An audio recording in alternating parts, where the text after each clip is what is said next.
TikTok goes dark on Sunday. What does this mean for the millions of content creators on the platform?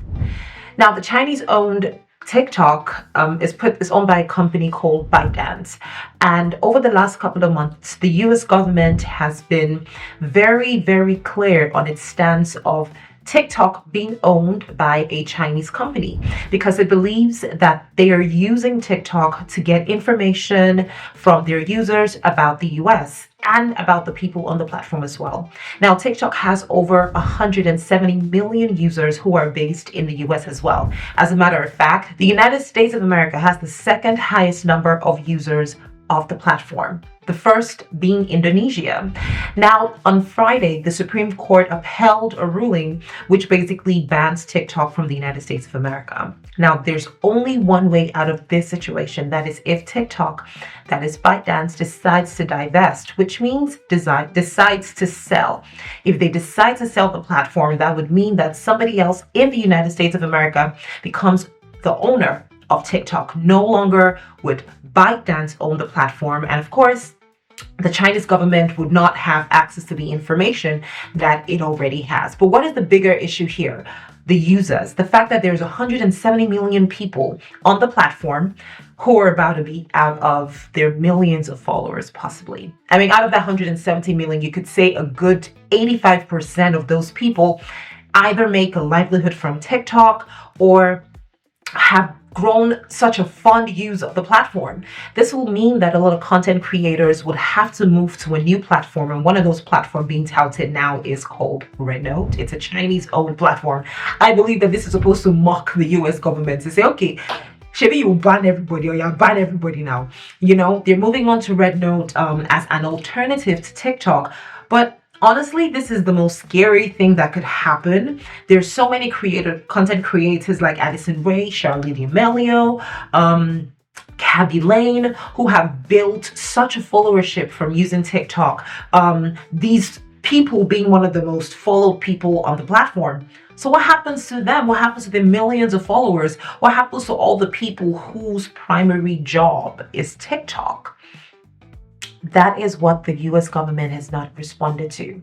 Now, we know the Biden administration technically would end on Monday after President-elect Donald Trump is sworn in as the 44th president of the United States of America. And, you know, so far, the Biden administration is making moves to see a possibility of salvaging the situation. But if that does not happen, this becomes a Trump problem. And Trump has, you know, signified interest to keep the platform awake in America. But for now, it is just scary. Now, TikTok is saying this.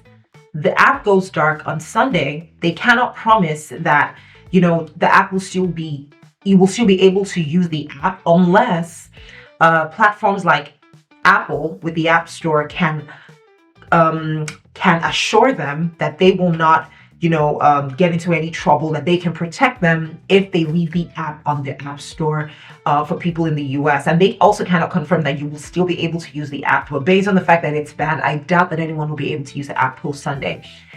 It's a scary time. I mean, it is such a scary time. If this was happening in Nigeria, I would say a lot of businesses thrive on Instagram. That's it. A lot of businesses are Instagram and Facebook dependent. What would happen if we no longer had access to Instagram? We no longer had access to Facebook? What would happen to your business? What would happen to that business that you have a backup page for? I feel this is millions of money that is going down the drain. The whole idea of being an influencer comes from, you know, brand sponsorships, and the biggest brands in the world have capitalized on influencers to advertise. In fact, traditional advertising is stale now. Everybody wants to try out influencer marketing. And with TikTok going dark, this is going to mean a sector of the creative economy, of the marketing economy. The money that comes from marketing is just going to go down the drain. And I'm sure the US government sees the bigger picture here, but there is a bigger problem here: threat to security as a result of information. They want to keep this information protected, and they're not willing to risk that information going out there.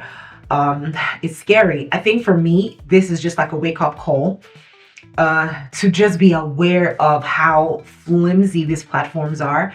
And as much as we always talk about how there's so much independence when you run your own business through these platforms, policies are everything. Policies are everything. It will be better for the government to start finding ways to collaborate with, I don't even know, man. I don't know if that's going to work, but my heart goes out to every creator in the US who's going to be significantly affected by this. I mean, TikTok is such a big deal here. There are people who don't really do Instagram, but the algorithms on TikTok are a lot easier. And if I'm being honest, fair compared to Instagram. So this is not good at all. Anyway, that's the 411 on what's going on with TikTok. And let's see how it all plays out.